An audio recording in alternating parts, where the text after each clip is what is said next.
Hello दोस्तों, नमस्कार। RJ Hindi कहानी में आपका बहुत बहुत स्वागत है। दोस्तों, कहानी का पूरा आनंद लेने के लिए वीडियो को लास्ट तक देखें। अगर कहानी पसंद आए तो कृपया चैनल को जरूर सब्सक्राइब करें और वीडियो को लाइक करें। तो दोस्तों चलिए शुरू करते हैं। चमन लाल मर गए। वैसे तो एक दिन उन्हें मरना ही था, हर कोई मर जाता है। इस फानी दुनिया का और जीवन का यही दस्तूर है। सो जैसे सब एक ना एक दिन मर जाते हैं, वैसे ही वो भी एक दिन मर गए। वैसे कोई खास बात तो नहीं थी उनके मरने में। वो एक औसत और आम आदमी थे। उन्होंने एक औसत और आम आदमी की तरह ही जीवन जिया और करीब 80 साल की उम्र में मर गए।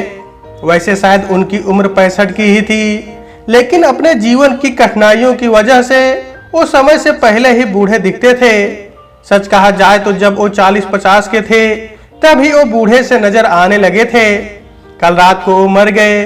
रात को सोए तो सुबह नहीं उठे। लोग ऐसा कह रहे थे, भगवान सबको ऐसी ही मौत दे। कोई ये नहीं सोचता है कि इंसान का मन ही कुछ ऐसा है कि वो अंत समय तक नहीं मरना चाहता। उनकी नौकरानी रमा रोज सुबह आ जाती थी। रोज चमन लाल सुबह उठकर तैयार हो जाते थे। जब से उन्होंने होश संभाला है, सुबह उठकर स्नान करना और फिर पूजा करके दिनचर्या में शामिल हो जाना उनकी पुरानी आदत थी। उनकी नौकरानी उनके घर की सर्वे सर्वा यानी कि ऑल इन वन थी। साफ सफाई और खाना बनाना, थोड़े बहुत कपड़े धोना इत्यादि सब उसके ही काम थे। चमन लाल अकेले ही रहते थे।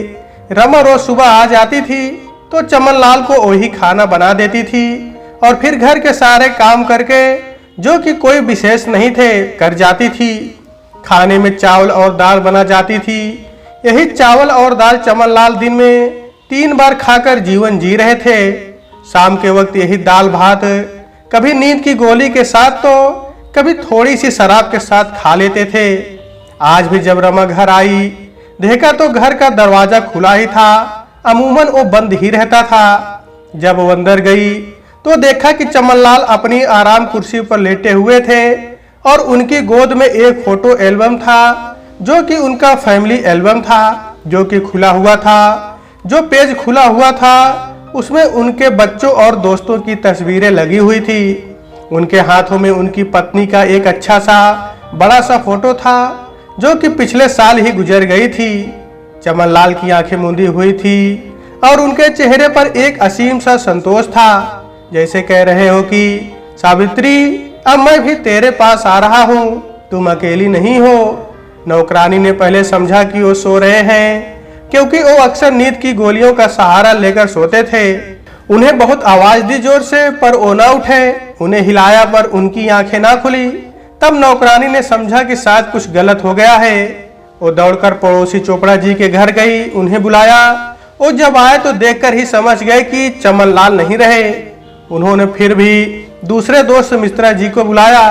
उन्होंने भी देखकर सर हिलाया और कहा कि अब चमन नहीं रहा। सो मोहल्ले के और लोगों को भी बुलाया गया। सब ने अंतिम यात्रा की तैयारी शुरू कर दी। चमन लाल को हालांकि कई तकलीफें थी। शारीरिक रूप से कमजोर थे। कमर में हमेशा ही दर्द रहा करता था। हाथ पैर भी दर्द में तकलीफ देते रहते थे। अब चूंकि उनका मन पहले ही खराब हो गया था तो शरीर तो खराब होना ही था। सो एक तो बुढ़ापा, ऊपर से ढेर सारी बीमारियां और एक अनंत एकांत। पता नहीं किस सोच में डूबे रहते थे। कभी कभी हंस देते थे और कभी तो बस चुपचाप रहते थे। जिंदगी भर शरीर और मन की तकलीफें रहीं, कभी कराहे तो कभी रोए, पर जब मौत आई तो शायद नींद में ही चुपचाप चल बसे। पर आज उनके चेहरे पर एक परम शांति थी। नौकरानी का रोना रुक ही नहीं रहा था। उसे चमन लाल अपनी बेटी की तरह ही देखते थे। चोपड़ा ने चमन लाल की एक डायरी को ढूंढा। उन्हें पता चला कि चमन लाल अपनी कुछ बातें जो कि महत्वपूर्ण हो उसमें लिखा करते थे। उसमें उनके 3 बच्चों और दूसरे परिजनों तथा दोस्तों के नाम और पते लिखे हुए थे और एक कागज पर छोटी सी वसीयत लिखी हुई थी। चमन लाल ने अपना सब कुछ, वैसे भी अब कुछ बचा ही नहीं था। एक घर भर बच गया था उनकी पत्नी की मेहरबानी से, वरना ये भी चला जाता था दुनिया को बांटने में। चमन लाल ने जीवन भर सबको बांटा ही जो था, 3 बच्चों में बांट दिया था और कुछ रुपया इस नौकरानी को देने की बात थी।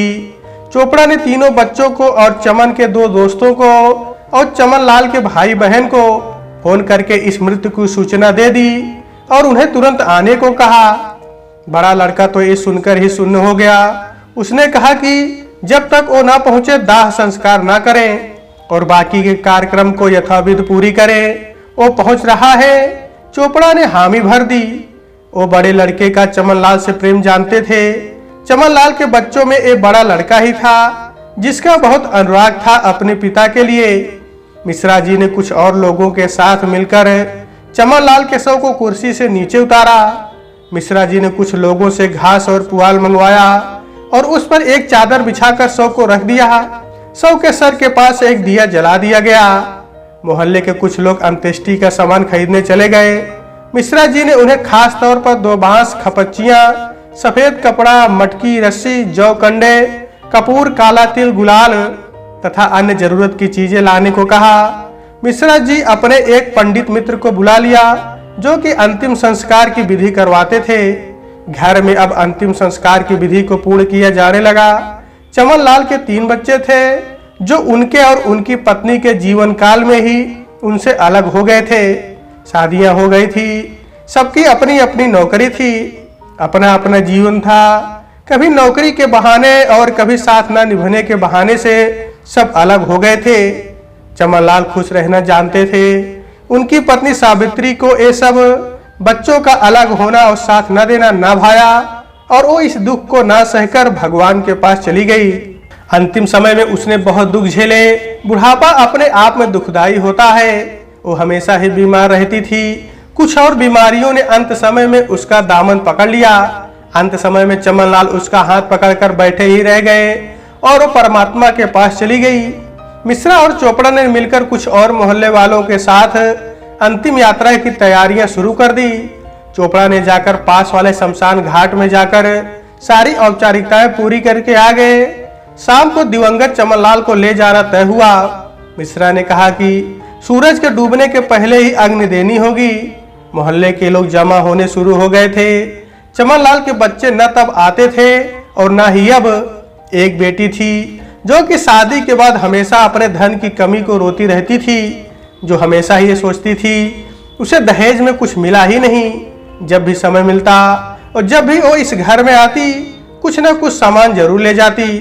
चमन लाल कभी ना रोकते, बस घर खाली होता गया। दरअसल बेटी को पिता से गुस्सा था।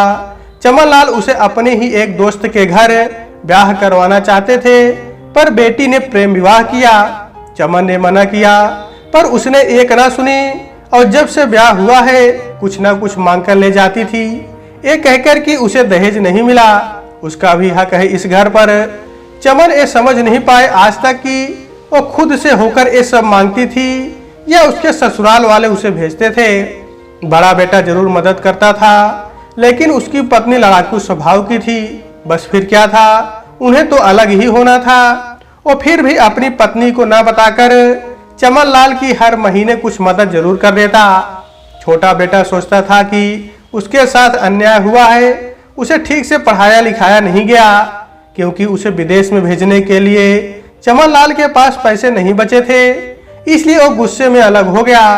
पर हाँ, छोटे की बीवी जब भी घर आती तो पति की नजर बचाकर कुछ रुपए चमन लाल के पास छोड़ जाती।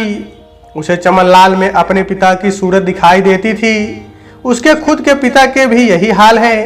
क्या करे भाई, ये तो घर घर की कहानी है। वो भी बड़े बेटे की ही तरह चुपचाप चमन लाल की मदद करती जाती। जो भी हो, चमन लाल ने कभी किसी से कुछ नहीं मांगा, बस जो मिला उसी में खुश हो गए। मिश्रा जी चोपड़ा और मोहल्ले के दूसरे लोगों को कह रहे थे, जात कर्म आदि संस्कारों से मनुष्य इस लोक को जीतता है और मृत संस्कार अंत्येष्टि से परलोक को। चमन लाल हमेशा ही एक अच्छे आदमी रहे हैं, हमें उनके लिए अच्छा अंतिम संस्कार करना चाहिए। चमन लाल ने अपनी जिंदगी में जो कुछ भी कमाया सब कुछ बच्चों को ही दे दिया, खुद के लिए कुछ ना रखा। लोगों की मदद की, गरीबों में बांटा, बहुत सा रुपया दोस्तों ने ले लिया और जब चमन लाल पर मुसीबत आन पड़ी तो सबने किनारा कर लिया। पर इन सब बातों का और दूसरी दुनियादारी की बातों का चमन लाल पर कोई असर नहीं होता था। वो मनमौजी किस्म के बंदे थे और अब जब उनके पास कोई नहीं रहता था तो जैसे तैसे बड़े बेटे और छोटी बहू के दिए हुए पैसों से जिंदगी गुजार रहे थे। क्योंकि कम में ही जीना उन्हें आता था, इसलिए इस बात का उन्हें कोई ज्यादा दुख भी नहीं था। एक घर बचा रह गया था, इसी में बस चुपचाप जी रहे थे। चोपड़ा जी ने मिश्रा जी को बताया कि उन्होंने चमनलाल के बच्चों को बुला लिया था, उनके दोस्तों को खबर कर दी थी। बच्चे शायद शाम तक पहुंचे, दोस्त भी कल तक ही पहुंच पाएंगे। भाई और बहन को भी बता दिया गया था, वो भी शायद कल ही पहुंचे। मिश्रा जी ने सर हिलाकर कहा, यार चोपड़ा, शाम तक कोई न पहुंचे तो हम ही चमनलाल का अंतिम कार्य करेंगे, कोई हो ना हो उनका, हम तो हैं यार। ये कहते हुए मिश्रा जी की आंखों में आंसू आ गए। जिन जिन को खबर मिल रही थी वो सब घर पर जमा होते जा रहे थे। मोहल्ले की औरतें थोड़ी थोड़ी देर में सुबह उठती थी। चमनलाल खासी प्रसिद्ध थे मोहल्ले में, सब लोग उन्हें पसंद करते थे। उनकी पत्नी सावित्री खूब बतियाती रहती थी मोहल्ले की औरतों में। औरतों का अपने दुख सुख होते हैं, सो सारी औरतें मिलकर वजह और बेवजह की बातें करती थी और अपनी औलादों के अपने साथ नहीं रहने की खाली जगह को इन सब बातों से भरती थी। सावित्री भी इन्हीं में से एक थी। जब तक पत्नी जीवित रही, चमनलाल उसे डांटते रहे कि तुम एक काम ठीक से नहीं कर पाती, वो काम अब तक नहीं हुआ, घर का और मेरा ध्यान नहीं रखती हो, साफ सफाई नहीं रख पाती, और इसी तरह की और भी बहुत से बेवजह की बातें, कभी अपनों को लेकर और कभी परायों को लेकर। लेकिन एक बात थी, सावित्री को उन्होंने कभी कोई कमी नहीं होने दी। उसे उसका मान प्यार और जीवन में जो स्थान था वो दिया। लेकिन जैसे कि अक्सर दाम्पत्य जीवन में होता है, दोनों का झगड़ा होते रहता था और आज देखे तो उन्हीं सब कारणों को चुपचाप सूनी आंखों से देखते रहते थे और सावित्री को याद करते थे। अक्सर रमा से अपनी पत्नी की बात करके रो उठते थे। मिश्रा जी और चोपड़ा दोनों अक्सर शाम को चमनलाल के साथ बैठकर दो दो घूंट शराब के पीते और अपनी बीबियों के अपने साथ नहीं होने के दुख को शराब के साथ पी जाते। जीवन भी अजब है, क्या क्या रंग दिखाता है, सब कुछ इसी जन्म में नजर आता है, यही मिल जाता है। मिश्रा जी ने जिस पंडित मित्र को बुलाया था, उसने गरुड़ पुराण का पाठ शुरू कर दिया। मिश्रा जी कह रहे थे कि धर्म शास्त्रों में ऐसी मान्यता है कि गरुड़ पुराण के पठन और श्रवण से मरने वाले व्यक्ति की आत्मा को शांति मिलती है, और हम सभी तो बस यही चाहते हैं कि चमनलाल की आत्मा को पूर्ण शांति मिले और उसे मोक्ष मिल सके। गरुड़ पुराण के अनुसार हमारे कर्मों का फल हमें हमारे जीवन में तो मिलता ही है, परंतु मरने के बाद भी कार्यों का अच्छा बुरा फल मिलता है। मिश्रा जी कह रहे थे कि धर्म शास्त्रों में सारी ही बातें लिखी गई हैं, पर वो मन से जानते थे कि चमनलाल ने जीवन भर दूसरों को सुख ही बांटा, पर उसके हिस्से में बहुत ही कम सुख आए। पर चमनलाल हमेशा ही खुश रहते थे। मिश्रा जी से कहते थे कि यार छोड़ो तुम भी ये धर्म पुराण, बस अपना कर्म हमेशा सही रहना चाहिए। सारे के सारे शास्त्र चमनलाल के तर्कों के आगे कुछ भी नहीं थे, और मिश्रा जी और चोपड़ा जी हमेशा ही चमनलाल की बातों से सहमत रहते थे। चमनलाल के दो भाई बहन थे। जब तक चमनलाल के हाथों में धन की खनक रही, सब उनके आसपास मंडराते रहे, और जैसे ही चमनलाल मंदी के दौर में चले गए, सब दूर हो गए। खैर ये सब तो इस कलयुग में होते ही रहता है, सो उनके साथ भी हुआ।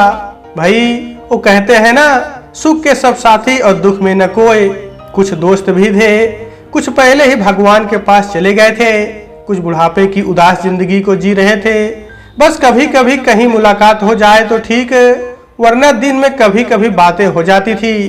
यही पूछ लिया करते थे कि भाई अब तक जिंदा हो, और खूब ठट्टा मार कर हंसते थे। लोगों ने अंत्येष्टि का सामान ले आया था, दोपहर हो चली थी। कुछ लोगों ने दो दो ईंटें को कुछ दूरी पर रखकर उस पर दो लंबे बांसों को रखा। फिर जो खपच्चियां लाई गई थी उन्हें एक निश्चित दूरी पर रखकर बांधना शुरू किया। पूरी तरह से बांधने पर उस पर घास को रखा गया, और फिर एक सफेद कपड़े को एक बांस के दोनों सिरों में छेद करके फंसा दिया। मिश्रा जी ने कहा भाई सौ को नहलाया जाए। अब उनके रिश्तेदार तो यहाँ अब तक नहीं आए थे, इसलिए फिर से कुछ लोगों ने चोपड़ा और मिश्रा के साथ मिलकर चमनलाल को नहलाया। चोपड़ा और मिश्र के आंखों में आंसू आ गए थे, क्योंकि वो दोनों करीब करीब रोज ही चमनलाल के साथ बैठते थे और खूब बातें करते थे। तीनों में खूब दोस्ती थी। घर के फोन की घंटी बजी, नौकरानी ने उठाया तो उधर से एक बूढ़ी औरत ने पूछा, चमन है? नौकरानी ने आवाज पहचानी। ये आवाज उस स्त्री की थी जो कभी कभी चमनलाल को फोन करती थी। नौकरानी जानती थी उन्हें। चमनलाल ने उसे बताया था कि ये उनकी एक पुरानी मित्र है, लेकिन जिस उत्साह से ये दोनों बात करते थे, नौकरानी को समझने में ज्यादा समय नहीं लगा था कि दोनों ही कभी प्रेमी थे और अब भी बातें करके एक दूसरे का मन रखते हैं। ये एक विधवा औरत थी जो चमन को प्रेम करती थी और वो भी चमन की तरह ही एकांत में जी रही थी। दोनों बस बातें करके ही अपने अकेलेपन को दूर करते थे। नौकरानी ने रोते हुए कहा, नहीं अम्मा, चाचा नहीं रहे। ये सुनकर फोन के उस तरफ सन्नाटा छा गया। फिर एक धीमी सी आवाज आई, अच्छा, और फिर सुबकने की आवाज, और फिर फोन बंद हो गया हमेशा के लिए। उस औरत का चमन ही एक ही सहारा था जिसे वो सुख दुख बांटा करती थी। अब वो भी नहीं रहा। शाम हो रही थी, तैयारियां पूरी हो गई थी, बस बच्चों की राह देखी जा रही थी। बच्चे भी आ गए। थोड़ी देर का रोना हुआ। फिर बेटी ने धीरे से चोपड़ा जी से पूछा कि पापा ने वसीयत में क्या लिखा है। चोपड़ा जी ने उसे घूर कर देखा। बड़ा बेटा लगातार रो रहा था। छोटी बहू भी नौकरानी के कंधे से टिक कर रो रही थी। कुछ और लोग भी रो रहे थे। सब को उठाकर बाहर लाया गया और उसे दर्शन के लिए आंगन में रखा गया। चमनलाल का कमजोर शरीर मरने के बाद और कमजोर हो गया था। लोग देख रहे थे, रो रहे थे, सुबक रहे थे, बातें कर रहे थे। मिश्रा जी ने धीरे से कहा, चलो भाई, देर हो रही है। मिश्रा जी लोगों से कह रहे थे कि बौधायन ने कहा है, जो भी मनुष्य जन्मा है वो जरूर मरेगा, इसीलिए किसी के जन्म लेने पर ना तो प्रसन्नता से फूल जाना चाहिए और ना किसी के मरने पर अत्यंत विषाद करना चाहिए। यह जीवधारी अकस्मात कहीं से आता है और अकस्मात ही कहीं चला जाता है। इसीलिए बुद्धिमान को जन्म और मरण को समान रूप से देखना चाहिए। इसलिए मित्रों, आओ चले और चमनलाल को विदा करें। ये कहते हुए मिश्रा जी की आंखों में आंसू आ गए। लोगों ने शव को उठाया। राम नाम सत्य है की गूंज उठी और चमनलाल अपनी अंतिम यात्रा पर चल दिए। चमनलाल को बहुत समय पहले कविता कहानी लिखने का शौक था और काफी हद तक बहुत सी पत्रिकाओं में भी छपे, कुछ किताबें भी छपवा ली। लोगों को अपनी कविता सुनाते और खुश हो जाते थे मन ही मन में। समय बीतता गया और अब वो बात ना रही। भाई, वक्त तो ऐसे ही चलता है, कभी किसी का तो कभी किसी और का, यही तो दुनिया है। ये उनकी अंतिम कविता थी जो कि उन्होंने किसी को नहीं बताई थी। आज मैंने एक आदमी की लाश देखी। यूं तो मैंने बहुत सी लाशें देखी हैं, पर इस लाश की तरफ मैं आकर्षित था। यूं लगा कि मैं इस आदमी को पहचानता था, इस आदमी की जिंदगी को जानता था। इस लाश के चारों तरफ एक शांति थी, एक युग का अंत था, एक प्रारंभ था। मैंने लाश को गौर से देखा। इस लाश के पैरों को देखा, उसमें छाले थे और पैर फटे हुए थे। कमबख्त जिंदगी भर जीवन की कठिन राहों पर चला होगा। मैंने लाश की कमर को देखा, कमर झुक गई थी और उसमें दर्द उभरा हुआ था। कमबख्त ने जिंदगी भर जीवन का बोझ ढोया होगा। मैंने लाश के हाथों को देखा, हाथों की लकीरें फटी हुई थी। कमबख्त ने जिंदगी भर जीवन को संवारा होगा। मैंने लाश के चेहरे को देखा, उस पर एक अजीब सा सुख छाया था। भले ही कमबख्त ने जीवन के मौसमों को सहा होगा, जिंदगी भर दुख सहा होगा, पर उसके चेहरे पर एक शांति थी। मैंने फिर चारों ओर देखा। उसके चारों तरफ उसके रिश्तेदार थे। वो सब थे जिनकी खातिर वो जिया और एक दिन मर गया। कोई दुखी था, कोई सोच रहा था, कोई रो रहा था, कोई हंस रहा था। सच में हर कोई जी रहा था और यही मर गया था। अब मैं लाश को पहचान गया था। वो मेरी ही अपनी ही लाश थी। मैं ही मर गया था। जी हाँ दोस्तों, मैं ही चमनलाल हूँ और अब चूक बिना अपनों के प्यार के जीना सहज नहीं रह गया था। इसलिए मैंने कल रात को ढेर सारी नींद की गोलियों को खा लिया था और मर गया। वैसे मैं आत्महत्या करने वालों में से नहीं हूँ। जिंदगी भर मैंने लोगों से यही कहा कि आत्महत्या नहीं करना चाहिए, लेकिन ये बात कोई नहीं समझ पाता कि हम बूढ़ों को पैसे से ज्यादा प्यार चाहिए, अपनों का अपनापन चाहिए। हमें जिंदगी नहीं मारती बल्कि एकांत ही मार देता है। कृपया आप यदि बूढ़े हो तो एकांत से बाहर निकलो और यदि आपके पास कोई बूढ़ा है तो उसे एकांत मत दो। हमें भी जीना है। हमने बहुत सा जीवन बनाया है, बहुतों को जीवन दिया है। अब अंत समय में कम से कम हमारे हिस्से का जीवन हमें दो। लेकिन ये बात काश कोई समझ पाता। अच्छा अब चलता हूँ, सावित्री शायद मेरा इंतजार कर रही हो। नमस्कार। तो दोस्तों आज के वीडियो में बस इतना ही। कहानी आपको कैसी लगी कमेंट बॉक्स में जरूर बताइएगा। अगर कहानी पसंद आई है तो कृपया चैनल को जरूर सब्सक्राइब करें और वीडियो को लाइक करें। तो दोस्तों नमस्कार।